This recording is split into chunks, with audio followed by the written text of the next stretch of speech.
বন্ধুরা, মাধ্যমিকে রেজাল্ট, উচ্চ মাধ্যমিকের রেজাল্টে বিশেষ করে বড় খুশির খবর রয়েছে উচ্চ মাধ্যমিকের রেজাল্ট নিয়ে। তার কারণ বন্ধুরা, উচ্চ মাধ্যমিক ও মাধ্যমিকের রেজাল্ট কিন্তু বেরিয়ে যাবে খুব শীঘ্রই। এবং তোমরা জানো যে উচ্চ মাধ্যমিকের রেজাল্ট কিন্তু বের করবে এই এপ্রিল মাসের শেষ সপ্তাহে বা মে মাসের প্রথম সপ্তাহে। এটা কিন্তু পর্ষদ জানিয়ে দিয়েছে। এবং প্রত্যেকটি পর্ষদের সভাপতি এবছর যেহেতু অনলাইনে ডিজিটালি রেজাল্ট চেক হচ্ছে, তো সেই জন্য result repetition check, repeatedly check করবার জন্য, আরও একবার অনলাইনে চেক করবার জন্য কিন্তু পর্ষদের যে আধিকারিকরা রয়েছে, অর্থাৎ পর্ষদের যে সভাপতিরা রয়েছে, উচ্চ মাধ্যমিকের কিন্তু রয়েছে চিরঞ্জিত ভট্টাচার্য বাবু, এবং মাধ্যমিকের ক্ষেত্রে রয়েছে রামানুজ গাঙ্গুলি বাবু। তারা কিন্তু প্রত্যেকেই নির্দেশ দিয়েছে যে তোমরা খাতাটাকে নাও, নিয়ে আরও একবার চেক করো, আরও একবার নাম্বারগুলো দেখো।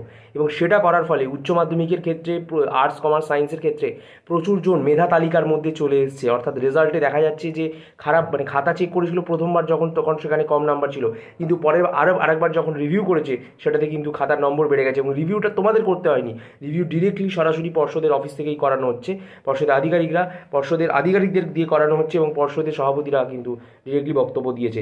মে মাসের প্রথম সপ্তাহে উচ্চ মাধ্যমিকের রেজাল্ট বেরিয়ে যাচ্ছে 1 তারিখ থেকে 10 তারিখের মধ্যে, এবং মাধ্যমিকের রেজাল্ট বেরিয়ে যাচ্ছে এপ্রিল মাসের শেষ সপ্তাহে।